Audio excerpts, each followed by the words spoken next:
Hello everyone. I want to talk about what happened in Atlanta with Rayshard Brooks. There's a lot of talk about it. Who's at fault? How did it happen? What should have been done?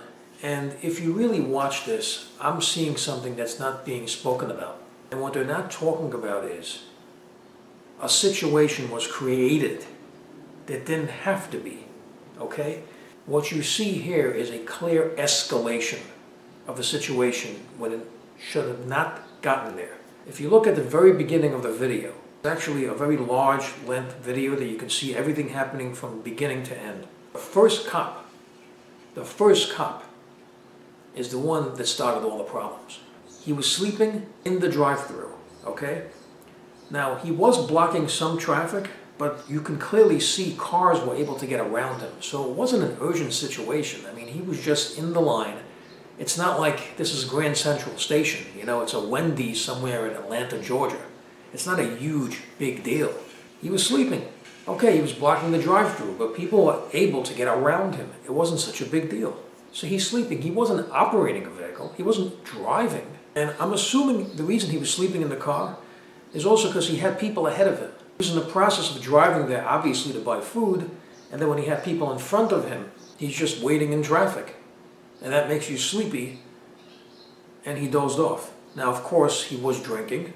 I mean, you can see that later on when the incident unfolded. But what should have happened here is what happened at the beginning. When the first cop arrived, he knocked on his window. He seemed patient with him. He was telling him that he should just pull into the parking lot. There was an available spot there. He fell asleep, and that's where it should have ended. I mean, that's it. I mean, if the cop was worried about his physical condition, treat it as a medical situation. Why try to criminalize him for? You know, call an ambulance and have them check him out. I mean, I don't understand why they had to do this. Why escalate it? When did the escalation start? When the first cop that arrived decided that he has to escalate the situation by calling a DUI certified cop to come to the scene. And that's when things really got bad. You could just see, I mean, there was no reason for it.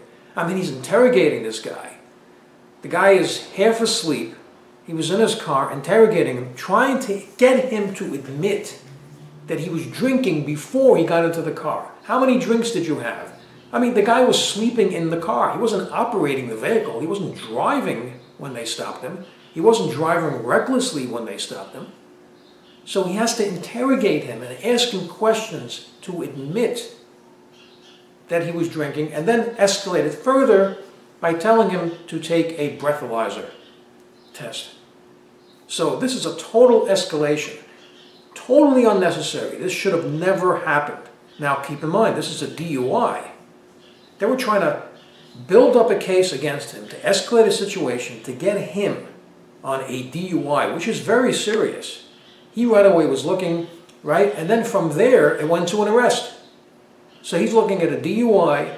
A DUI could mean jail time. It can mean a loss of someone's license. It's very serious. And I think what happened here, once he started to get out of his sleep stage, he started to realize what was happening. So he freaked out. And the second cop was very reckless. I mean, when this guy was running away, you could see he turned around, and you can't really see if he fired the taser. That's one thing that I don't know.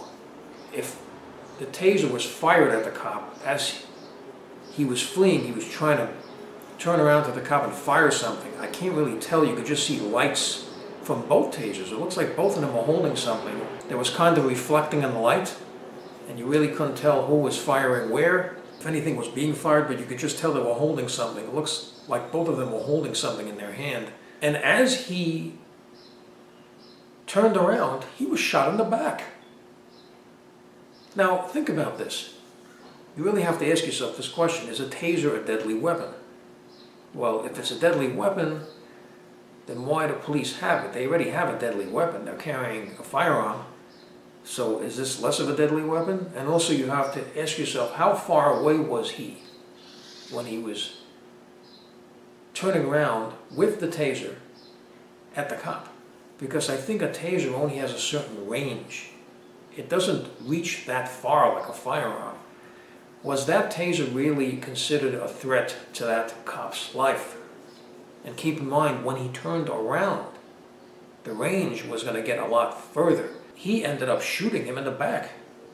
It sounds like 3 gunshots. So you try to shoot him not once, twice, but 3 times. So is this a shooting of self-defense, or is it a shooting of aggression? Is it a crime of passion? That's the question here. He already had his back turned. Why did he shoot him in the back? I mean, they really had to chase after him? What did he do?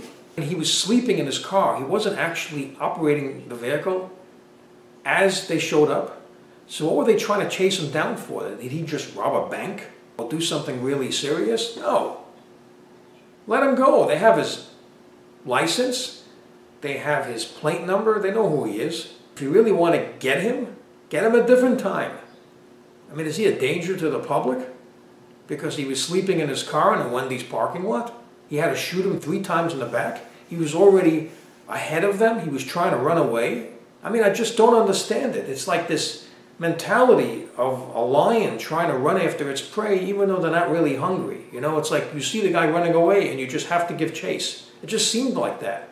Why shoot this guy in the back 3 times? But I think what is being overlooked here is the fact that these cops had to escalate. They almost always do this. Asking questions, trying to get people to incriminate themselves. Why? Why did they do this for? It's totally unnecessary. Keep in mind, a cop is a public servant. He's a citizen. If they're concerned about him driving, offer him a ride home. He even volunteered to walk home. He understood his condition. He understood that he couldn't drive at the time. Why destroy? Why try to destroy his life? Try to get him to admit something to a DUI, make him take breathalyzer tests, then arrest him?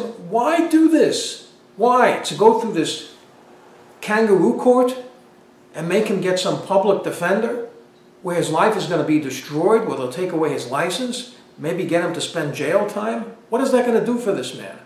And people are going to say, oh, you have to obey the law, you know, you can't drive drunk. Well, he wasn't driving at the time. And do you actually think that a DUI is going to prevent somebody from driving? People will just go and drive without a license.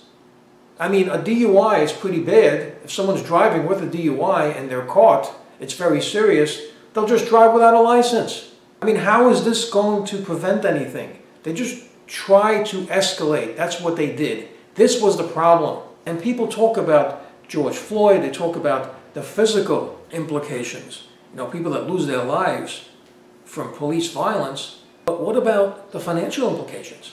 What about asset forfeiture? Things like that. You know, where people's lives can be destroyed by what police do.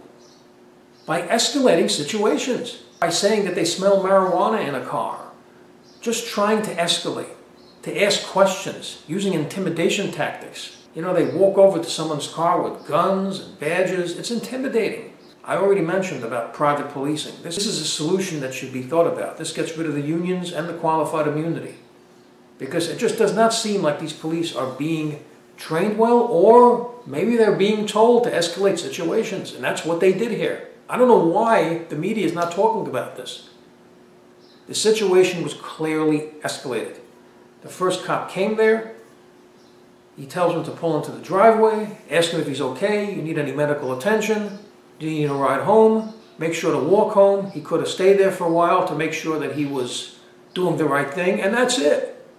He has to call in a DUI supervisor. There's where things started to go bad. Totally unnecessary to do that. But then again, think about it. DUI, it means he goes through the kangaroo courts, he's looking at fines, it's all about money. That's what it is.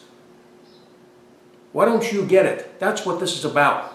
This is where reform is needed. Police show up, they need to be trained to de-escalate, not escalate like what happened here. De-escalate the situation. This is a very important topic. I would like to know what you think. Please leave your comments. Please subscribe. Please like this video, and thank you for tuning in.